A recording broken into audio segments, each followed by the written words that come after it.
Hey, this is Edwin Dearborn, another edition of Growth Driven, and I'm so excited about today's interview with Miri because we're going to be talking about one of my most favorite subjects in all of marketing, and that is storytelling.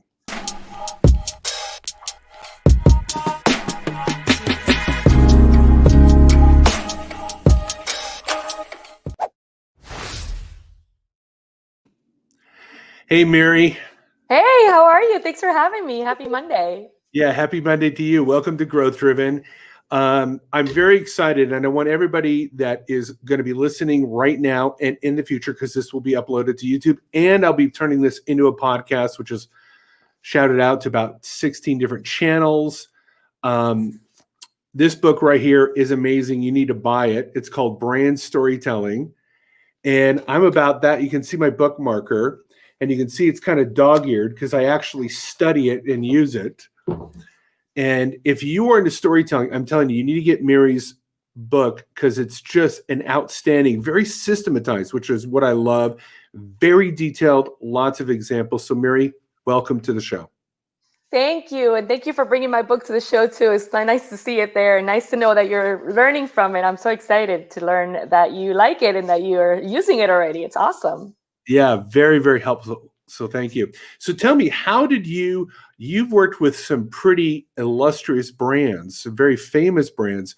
Tell me your journey from where it all started to how you ended up today. Yeah, I never thought that I would be consulting with brands in general. It wasn't something that I had in mind for myself. I was actually working in the core services engineering function at Microsoft doing storytelling and learning how to do it for engineering, which I'm not an engineer. It is the heart of our business, of course. And so I cracked the code, I think, in designing stories versus telling stories. And that's where it led, I got curious about how to do this better because I was not doing it right. I'm a communications major, marketing, but I thought I knew and I didn't know. And so when I began to learn, I actually took to my social media channels to talk about my processes and what I was learning in that journey of mine. And brands got curious and they began to reach out to me. I actually had to build a company, create a company, and begin consulting and moonlighting because people were curious about, wow, how Microsoft is doing it, someone at Microsoft is doing it, what that process is, what that journey is. And that was one of many. We actually have 4,000 storytellers at Microsoft. We have a community that gets together every Sunday. I'm part of that council, and we really have to continuously think about how we're doing storytelling, how it penetrates through the different functions, which it serves as a vertical, but also as an industry, finance and marketing and communications and HR. These are all also industries, and how are we doing it there? And so brands just reached out, bring in small, and I was just really excited to teach, to help them in my own ways what I was learning, so they could unlearn like me and then relearn new things about storytelling. That's beautiful. And so you've worked with Microsoft, and one of the things that you said really intrigued me, which is designing storytelling versus telling storytelling. Yeah. And I think you have a very kind of analytical, proactive look at it versus, oh, I'm just going to tell my story. Yeah. And it was important because when I was working with engineers, that is their brain, right? I had to learn their brain. I'm also analytical in general, but it was, how do I explain this process in a way that it's end to end, understanding the end result, but also understanding the process of what that looks like. And so to me, there's a structure to story, there's elements of story, there's channels to story, there's so many, it's an entire ecosystem that we have to define, we have to create. I use the design thinking process. It doesn't have to be that model. For me, it's been the greatest model because it assumes that I don't always have my story all put together. It's a continuous, iteration of concepts or prototypes. But it's in essence, it's just not just telling the story. It's designing whatever process you will use. Just make sure you take into account all of what it is: the character, the plot, the conclusion, the story arc, the inclusion, the levels and the angles. There's so many things to storytelling that we have to consider to make it inclusive and powerful. Absolutely. I wholeheartedly agree. So kind of take me through that storytelling process. I mean, obviously, everybody needs to get your book if they really want to learn that process, but maybe you can kind of give us a general overview. Yeah, absolutely. So in the design thinking process, I challenged myself. I was actually taking a master's course and finishing my master's in Georgetown University with a track in UX and user experience in design. And so for me, it was really interesting when I began to think about designing stories. So stories are a product. Storytelling, brand storytelling is two things. It's the actual storytelling of your brand, why it exists, the origin of the story, the mission of the story, and then also the general telling the stories of the brand consistently to remind people why you exist as you evolve the brand as it grows. And so there's a design aspect to it. So I take the 5 steps of design thinking, which is empathize, define. So empathize is really important. I'll start there because there's 3 levels of empathy, which I didn't know existed. You have to become an empath to really empathize with yourself and with your audience. That's intriguing that there's actually 3 levels to empathy. Yeah, and it's not in my book because I learned that after. It was a continuous process for me. I was just like, what is empathy? What does that look like in a design process and storytelling process? And for me, I had to go through the levels of empathy. There's cognitive empathy, there's emotional empathy, and then there's compassionate empathy. We could be here all day, but I talk about it all the time. It's been personally transforming to me. And then so you empathize, you define the character, you define the plot, you define the conclusion, you define the mission for the story. What is it going to go do for your audience? Then you ideate, which is the most fun part. I truly believe all of us, not only are we storytellers, we're creative in essence. And being creative is getting to the heart of our humanity. Kids are creative. Children, when we were children, we created, we built things, we did things. So getting back to that heart of creation, ideation, imagination, giving the layers of stories that it deserves. If your story had a smell, what does it smell like? If it had a color, what would it look like? What are the visual elements? Can you tell it in symbols? Can you tell it in a picture, in one video, in short form? There's so many structures. Somebody invented the hero's journey. You can invent your own. I'm not going to pretend to tell you which story form works for you. The hero's journey is just one of thousands that you can build. So the ideation, and then prototyping, which I think it's the most counterintuitive piece, because we want to tell the story. We get excited about the story, and they're like, okay, we're going to go land it. Prototyping helps us understand that it's not yet landed, that it's still in its form, it's in its infant form, and also understanding that people also have a say in the storyline. Like once it's out there, it's live, and people will also become part of that storyline. So it's not you just telling the story and landing it. It can take its own shape and form, and we've seen that many times with brand stories. And so prototype is just a small concept, an idea that is viable in the market. You put it out there and you feel it, and then you test it, which is the last piece. You feel and you ask yourself, hey, did it land the way that I intended? Is my audience receiving it? And it's kind of guiding you into the next step, better and better and better. And you're going, okay, I'm headed the right direction here. I think my stories are landing. That's great. And what are some of the metrics that you use, or what are some of the tools that you use to know if that story is landing?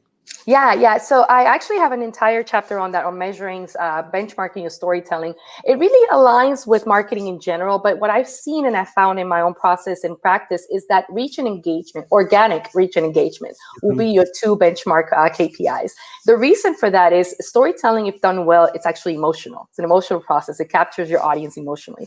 So if you're doing it well, people will intuitively just stop scrolling. They'll click. They'll tune in. If you make them curious, if it's a story concept where people see themselves in the storyline, they want to learn more. And so it's a real genuine response from your audience that you'll get, or from a potential audience. I've seen it and I've tested it many times. I found in my practice that the more vulnerable we get with story, the more human we make our brand, the more people tune in. And we're seeing it more and more. I mean, COVID has absolutely deformalized our content and our connection points and our channels, and begged brands to really pivot differently and think differently. And so reach and engagement will be both 2 organic KPIs that you'll see if your storytelling is taking form and shape the right way.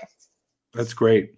Now, I know you work with Microsoft, global epic brand. For a lot of people watching this show or tuning in, obviously they're not at that level. They're, maybe they're a solopreneur, or they're a small business owner, or maybe they even own a company with, 10 or 20 employees. Yeah. When you speak to people at that level and they're trying to understand storytelling, how do you get them to move from to I'm going to start doing it?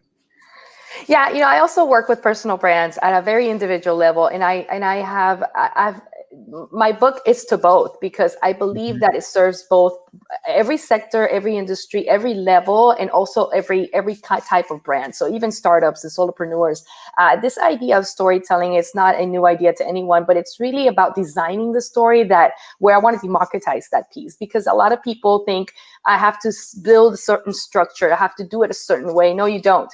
You get to know and understand your audience and empathize with them first. I think that is the leading with empathy is the biggest piece. For me, that's why design thinking works, because the first and last piece is always empathy. So if you have empathy toward your audience, you begin to know them, you begin to land things differently, you will be intuitive in your process. As a solopreneur, you're the CEO, so you get to make those decisions, and there's not a lot of structure ahead of you to limit those possibilities. So you have a lot more to play with. So it's even better. You get to design your own process and design your own story the way that you want. I do this for my personal brand. I get to play with those concepts in my personal brand space, and I enjoy it, because I get to see where it fails, where it doesn't, and what resonates with my audience and doesn't. But it really follows the same process. It's really about intuitively being authentic, and authenticity draws from empathy and vulnerability. How vulnerable are you willing to get? How empathetic do you want your audience to be with you? You have to empathize with them first. For me, with engineers, for example, it was tough, because I'm not one, and I didn't understand at first. I was like, oh, this is great content. Why don't they read it? Why don't they read it? This is great stories. And then I realized they don't want to read from me. They don't want to read from a marketer. They want to read from fellow engineers. So I began to ghostwrite instead, and then they started tuning in, because then it was from an engineer. Yeah, so that's empathy, right? That's understanding. It's not just the content. It's not the quality of the content. It's how it all lands together in the ecosystem. Yeah, it's the context of who's telling the story just Right. as important as the content. And you bring up a good point, which I think is a takeaway here for everybody. At least I think it is your intuition. I think if you trust your intuition and you really do have that empathy, I think that intuition is going to guide you in that creative process. If you're just joining with me, I'm with Miri Rodriguez, and she is the author of Brand Storytelling. You can see her website below, but if you're on a podcast or listening to this later on a podcast, it's Miri, M-I-R-I, ROD.com. And you can find out about her books, her consulting, her content, etc. And we're talking here about storytelling, and particularly its strength and power in our business and building our brands. Obviously, March, the world changed with COVID and the lockdown. Where did you see the biggest pivots for brands in storytelling? Where did you see this really evolve? Yeah. I saw brands really humanizing themselves. And what I mean by that is, so, in marketing, we have this slogan, humanize your brand, humanize your brand. And really what it meant pre-COVID was talk human. Talk like a human in your channels, talk like a human in your emails and in your responses and your support channels. It now changed, and COVID-19 really forced and compelled every brand to pause for a moment and think about that equity and that trust that we either had built or we needed to build with our customers. Where did we sit when customers were not knowing what the future will hold? There was economic considerations. There was, people losing their jobs. Should we sell? Should we not? Is it a moment to be happy when people are dying? I mean, there's just so many things to consider. And so I saw brands. I saw Corona. I was actually following the brand Corona, the beer brand Corona, and I was really closely following to see what they were going to do next. They were in silence for a few months, I would say maybe 3 months, before they actually tweeted again. And I found that very respectful from their end. They knew actually their slogan, ironically, is live fully or live fuller or something like that, which I thought, wow, how ironic. And so they paused all of their marketing completely, ironically. And I also followed their trends on sales, and they stayed strong to their sales. So by saying nothing, they did something, and Right. they sent a message. And so I began to see, brands, entertainment industry, and brands in just how they were each thinking differently of what to do next. And a lot of them went into the social service piece, which speaks of that empathy. People wanted trust. People wanted to feel like these brands cared for them. And so they began offering extended services, headspace subscriptions to members, or, just beyond the original or the next thing of like, hey, we will not charge your cancellation fees for a service. It was, let's offer you something extra. So brands began to build that equity, and those brands are the ones that are winning today, that continue to build that brand loyalty. That's great insight. Where do you see do you see any major evolvements in storytelling in 2021, 2022 from what we've seen in the past? I do. Actually, I'm going to make my first prediction here for future. I get a lot of people asking me predictions for next year, and I haven't done it officially. So I'm doing it here on your podcast. So Awesome. My prediction for the next couple of years. So we've seen from a technical perspective, the digital revolution or the digital transformation was accelerated throughout the world because of COVID-19. So what I mean by that is we still had some mom and pop shops and some geographical areas where brands were still, operating traditionally on premises, and they had to be forced to go on the cloud. They had to use cloud services and Zoom and virtual environments. And so now this is basically accelerating that process. What that means is immersive storytelling using technologies and newer technologies will be available faster, because now brands are getting ready. They're building that environment, that technology environment to present that in. So buildings and brick and mortar definitely moving away from this idea and now going into the digital space and digital commerce more and more. And what that means is applications and mobile transactions, all of that will contribute to the brand story. When you match that up with robots and automation and new machines coming in, that will definitely evolve the brand storytelling to how we can now serve and invite our customers into our space digitally. So there will be an immersive storytelling component there. I believe it's chapter 8. I talk about immersive storytelling, and it's going to be a gamification. I mean, there's so many different things that we'll be able to play with that brands possibly didn't consider pre-COVID, but now, because we're now in the digital space and now forced to be more and more, we'll be getting into it more and more. I absolutely agree. I think what's happening is that when you separate yourselves from other individuals, there's that natural inclination of, well, how do we reconnect? Yeah. Yes. And so in that process of how do we reconnect, and I saw this with brands that I worked with, it's like, well, we can't go to the conventions anymore. How are we going to connect with people? Right. And all of a sudden it forced them to kind of go, wow, we got to rethink this, as you call it, digital transformation, but really internalize that transformation. How do we transform into this? And you could see a lot of old ideas dying real rapidly. I mean, more than we thought. I mean, we're talking about sectors like healthcare. We're talking about education sectors, very traditional sectors that possibly would have taken 10 plus years to really completely adopt the digital transformation, go completely from on-premises to the cloud. And now it's accelerated this 100% and really is setting the bar and creating the platform for all brands globally now to begin using technology for brand story. And so now it's like that idea that you mentioned, basically, how can I bring you into my environment? Let me invite you to my space. Ideas like IKEA, brands that were basically using, hologram ideas of bringing you into a space and playing with technology. We'll be seeing a lot more of that. And it's a very smart way to storytell, because if you see yourself as part of the story, that's when you tune in better. So if I'm immersed into the brand story, now I want to play, I want to go in, I want to see what it's about. I get more curious. And so that will be the next level of storytelling in the next years to come. That's great. Who do you see really evolving well in terms of the storytelling? Who were the champions in 2020 that really evolved the storytelling ability? Yeah, there's so many great examples. I would say mostly the travel industry has done a great job in storytelling and doing a lot of things. Actually, I just posted on LinkedIn, Hawaii as a state, which is obviously known for its tourism, has just implemented a program. It's called Movers and Shakers.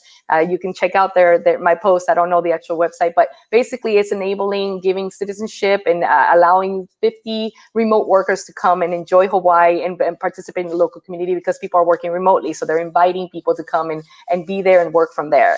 We're seeing also in the islands here. So I'm in Miami Beach. And so we have Barbados is doing the same as they're doing like a quick citizenship program for like 6 months.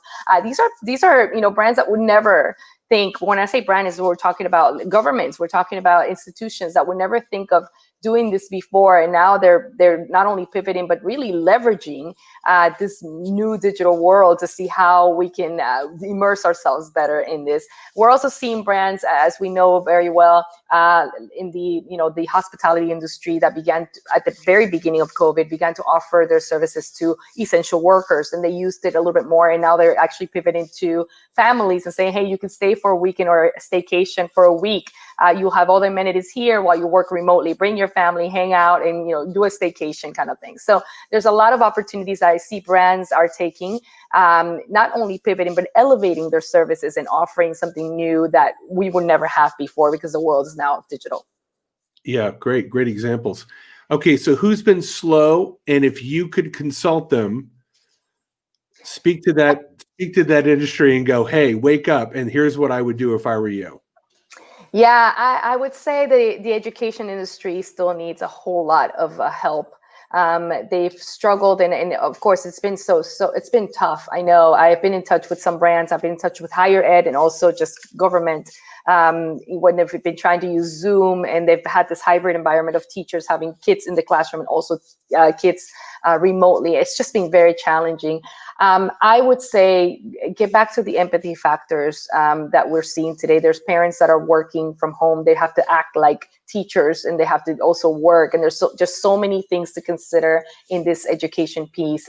It is time to reform our education processes. And I think this is the time. I think we've been talking about this for so long, and I think, you know, leaders need to look into this opportunity as tech industry does, as you know, as innovator brands do, and they need to innovate in this space and leverage this situation to basically deformalize what we know as the institution of education and how we serve it, and now using the technologies that do exist without forcing the traditional, because it doesn't fit anymore, and we're seeing a lot of challenges trying to force it. Yeah, I agree with you. I think that the teaching industry and the education system itself it's been needing a change for quite a while. I think educators, government officials, especially parents, being a parent of 4 children, I think you're gonna get a broad agreement of there's been massive changes needed for decades, and now this has really brought it to the forefront of how do we evolve with modern technology. Yeah. Okay, so now if you had a wish list and you could work for any brand in the world. Oh my gosh, that's a great question. An issue, and they had the wide open door, and you could walk in and just start telling their stories. Who would be the dream client that you'd want to work? Wow. You know, I look at this question from 2 ends, because one is opportunity to innovate something that, you know, needs innovation. And so a brand that is really good, but they still need that push and that umph. And then the other one is like, I want to work for a brand that already has it all put together, and they're like at the forefront in the thought leadership. So I would say, give me one of each. Give me one of each.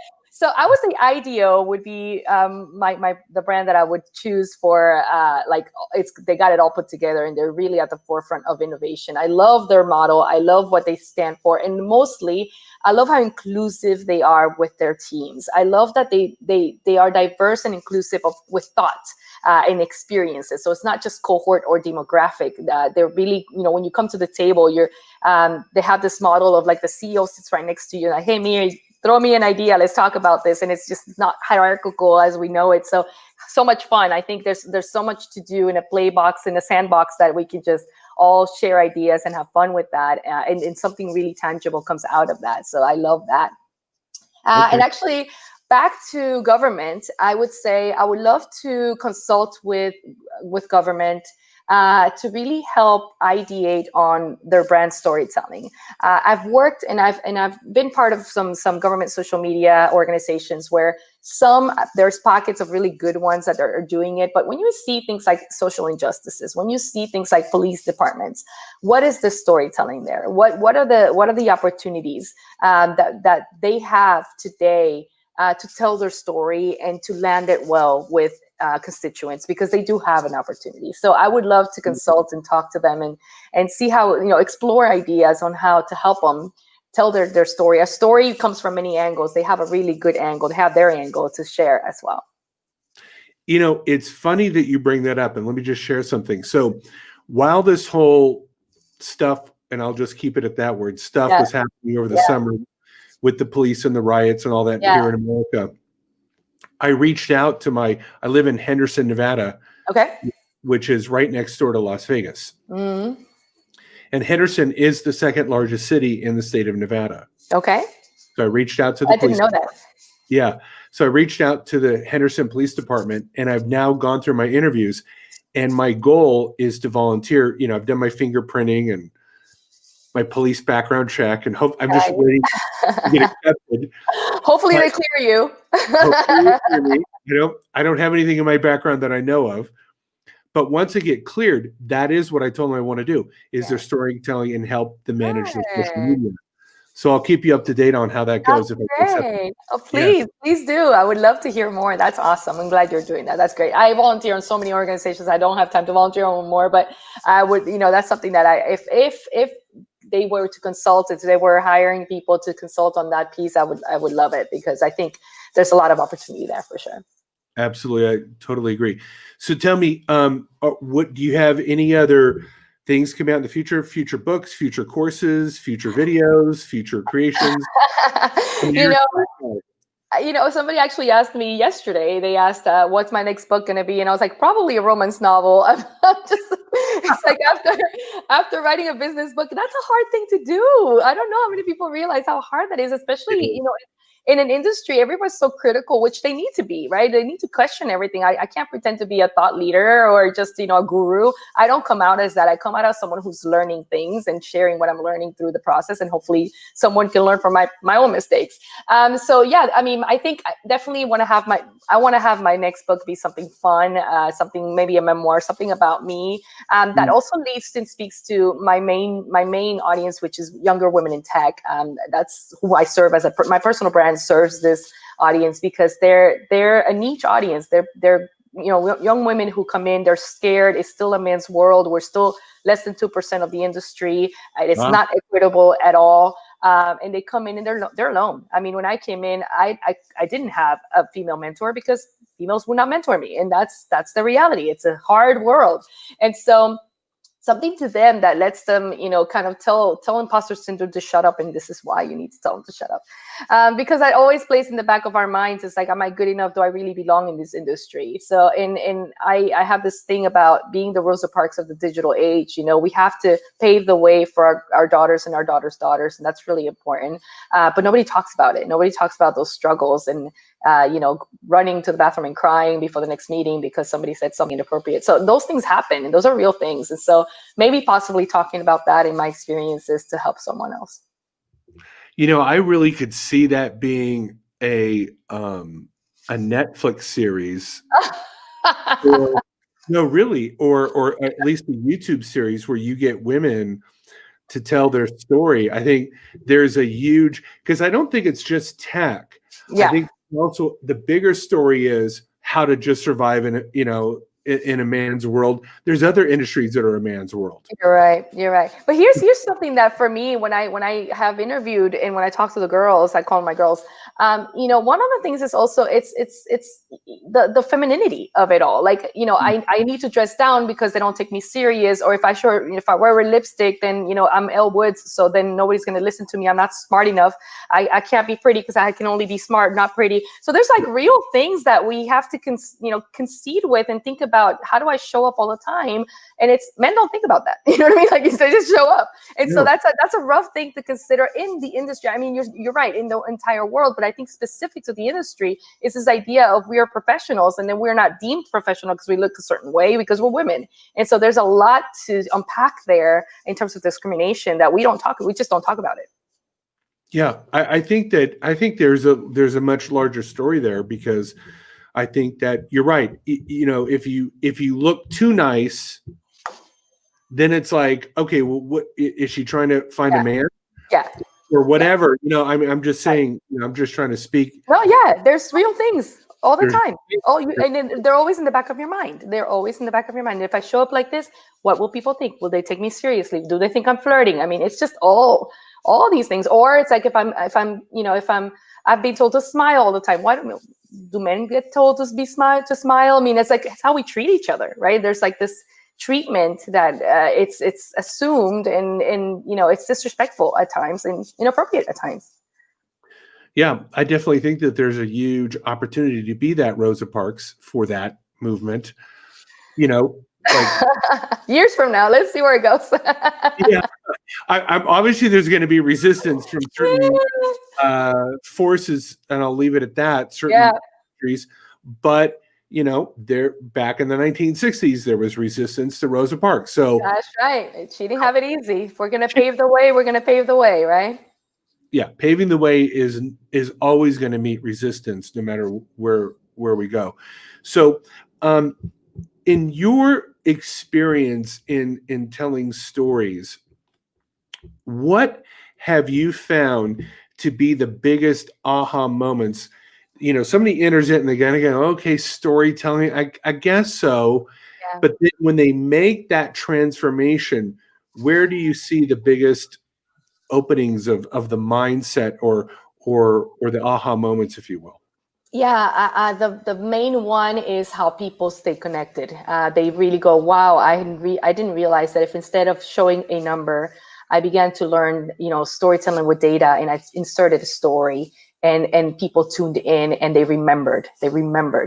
Storytelling has the power of being memorable 22 more times than any piece of information you'll ever share. So that, if done well, people will remember that. In fact, I test this theory, of course, in many different ways. But if I insert a quick anecdote in between conversations, people listening to this, 74% will be gone, in 2 hours after they heard it. They will not remember it. So they'll remember the story, though, because it is that powerful. So it's that aha moment of when they go, okay, I get the power. I understand the power of storytelling. That's when also we have to think about the ethics of storytelling, which nobody's talking about. And I do talk about in my book, because there's nobody basically regulating how deep you can get with storytelling, how manipulative it can get and it can be. Once you understand its power, you basically understand how you can manipulate audiences, because there is that there is that possibility that you can, and you might want to. And so there's an ethics parameter that we have to think through and create. And I talk to the brands about it. Think about how deep you're wanting to go and why, and how vulnerable you're willing to get and why. Ultimately, we're serving an audience, and there's a give and take there. So you have to consider that. Absolutely. I believe that there's a need for ethics, not only in storytelling, but in so many areas of our life. True. Absolutely. But storytelling is no different. There's got to be an ethics to it, so that you're not manipulating people with stories and moving them in a nefarious direction or to do illegal or unethical things. Correct. Absolutely. Okay, so someone comes to you, they're completely a blank slate, or worse, they're confused about marketing and branding, and they're like, oh my gosh, I'm just so overwhelmed with all this marketing and storytelling. What are some quick tips to kind of get them to rise above that stuff to start their journey? What are some actionable tips that you can give us? Yeah. The first thing is, I would say, get back to the origin story. Why does your brand exist? Why was it created? What was its original mission? Why did it want to serve? There was a need for a service or a product. There was something, an idea that was born. So where is that, and why was that? Get back to that very basic idea. See if your current mission statement serves your audience today. We have changed. The world has changed. Your audiences have changed. Everyone has changed. And so with that in mind, it's important that you consider, do you need to change? And ask yourself that question, and be vulnerable with answering that question. It's a swallow your ego a little bit. It takes a little bit of that for you to go, maybe the mission doesn't serve anymore. Maybe the original product doesn't serve anymore. Maybe it's time to serve a new audience. And then think about that audience. Is that still the audience you want to serve? Right now, we have new audiences playing in. We have digital audiences. We have younger audiences. We have Gen Z and Gen Alpha who are driving a customer experience much different than we are used to. Are you willing to explore that cohort and see where it goes to pivot your brand or pivot your product and service? And so those are three questions that you should begin to ask yourself and answer honestly. And also bring other people from the brand, ask them the same question and say, hey, what do you think about this? Have a power question, power out session where you basically ideate and mind map new ideas for where the brand began and where it can go next, and that will give you a fresh view of what to do next. Everybody worries about assets. Everybody worries about colors and visual elements. Those are all the results of the core question of why do you exist? Does it still serve your audience today? Great points. I wholeheartedly agree. I think you're right. People sometimes get into the technical details of what does the logo look like? And what about the website? Yeah. But they're missing it on the story. They're missing it on the mission, why they are. And you get these people to basically look at that first, and then everything else will evolve and connect as a result. Everything else. And also, again, redefine your audience. I think that's part of the define process is redefine your audience. Do they still serve your brand? It's relationship. It's both. So if they're no longer serving your brand the way that you're expecting it to, then it's time to redefine. Maybe add new audiences, hybrid audiences. Think about how digital your presence is. Every brand today is digital because if it has a website page, a Facebook page, it's there for the world to see. So as local as it is, it really is digital and it is global. So think about the globality aspect of your brand and how it can serve more than what just your local community if you're a startup, for example. So there's so many different ways to iterate. Another thing to consider that I'm seeing more and more is your social stance and your political stance and your basically your entity stance as a brand. The newer generations are buying, and actually older generations as well. It's almost a movement. It's basically buying with intention and buying with emotional intent. Basically, I'm not going to buy a product as good as it may be if I believe the brand doesn't follow my own political views. So now we're actually thinking about that and we're talking about that. And so that actually changes the bottom line. It's no longer how good or what quality product is. It's more about the actual story of the brand. Who does it serve? What does it stand for? And so think about that, and there's opportunity to begin to dive deeper into those social stances and political stances. I very much agree with you. Hey, if you're just joining in or you need to be reminded, I'm with Miri Rodriguez, and you can go to mirirod.com. For those that are on the podcast, it's mirirod.com. And she is the author of Brand Storytelling, which I am currently reading and highly recommend. Great processes, great procedures, and you can't go wrong by buying and reading this book. So before we head out here, one last thing, what would you like to say to the world? Yeah. So first, thank you. Thank you for having me. I'm excited. I know I rescheduled you a couple times, and I appreciate your patience with my crazy schedule. So thank you for having me and letting me borrow a little bit of your audience. I know that you have a great audience, so thank you for inviting me over.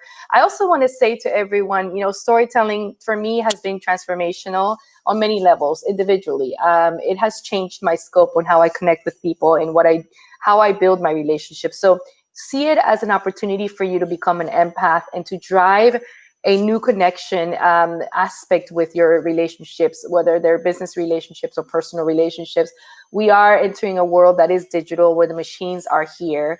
And the more and more the robots come in, the less robotic we get to be. We get to be more human, and we should be more human. In a world where we are social distancing, where everything has changed in terms of relationships, we can leverage that very technology and the power of storytelling to stay connected. Storytelling kept us as a human race, kept us alive since the dawn of time, and it will do the same. And now in the new era, in the digital era, only if we allow it and bring ourselves back to that space. So I encourage everyone that's listening to look at storytelling as not just as a marketing scheme or a tactic. It is truly a transformational space where we can get back to our humanity, our creativity, our innovation, and our human connection. Beautiful message. Beautiful message. Thank you so much for offering that wisdom and those beautiful words. Thank you for having me. Yeah. So guys, another edition of Growth Driven is now done. Thank you for joining us. Hope you got a lot of value out of this. Again, go look up Miri, look up her book, get her book, and be well. And we'll see you soon again. Be well.